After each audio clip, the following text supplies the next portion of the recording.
The problem is that too many counselors do what I call fruit picking. And that is, oh, you have depression? Well, here's 3 things that you do for depression. And even sometimes you go to Christian counselors and say, oh, you have anger issues? Well, the Bible says here, this is what the Bible says about anger. Now go out there and don't be angry. Or, oh, you have fear issues? Well, you know the most common command in the Bible is don't be afraid? Well, now I have shame issues too. It's because what's happening is we're just trying to manage behavior.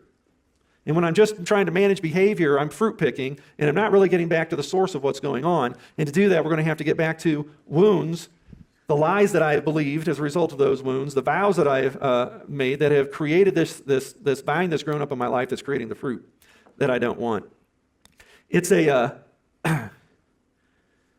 classic case, which means that if we are going to do heart-focused discipleship, we have to get involved in people's woundedness. There's a lot of people don't like that, right? They like to teach Bible content. They like to teach, principles for, victorious living. They like to teach, kind of concrete behavioral things, the things you can do.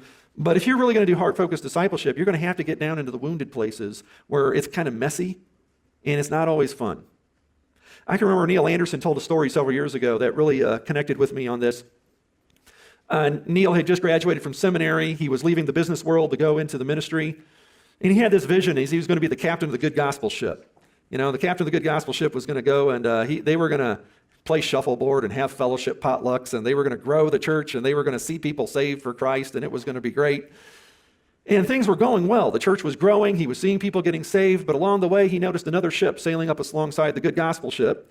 This one was dark, and it had torn up, masts were broken and torn up sails, and the people on it were hurting and broken.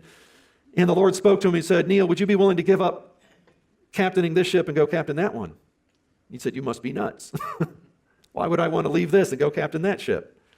And he had a fight with God over a period of time. And finally the day came when he said, Lord, there's no point in fighting you. If that's what you're calling me to do, then my answer is yes. And he said, as soon as he surrendered and said yes to God, he showed him the rest of the story. He said, Neil, it's the same ship. And this is one thing we learned when we do ministry in churches. There's a level of pain underneath the surface. There's a level of woundedness often underneath the surface that would boggle people's minds if they thought to look into it. In fact, I remember talking to a pastor once who said, I am afraid to lift the lid on the woundedness in my church because I'm afraid it would be a Pandora's box I could never get back under control. That was insightful to me. It tells me he was committed to traditional discipleship approaches, and he wanted to captain the good gospel ship. But that's not really what we're called to do. If we're going to be effective in ministry and really see life change, we're going to have to get into the messy areas of people's lives, deal with the woundedness. But we have to have some models that help us do that. We have to have some tools that help us, and that's what this training is all about. This training is about giving some models and some tools that have proven effective over 30 years of ministry and are helpful in helping us to identify and overcome the obstacles that are keeping people from the victory that they're looking for.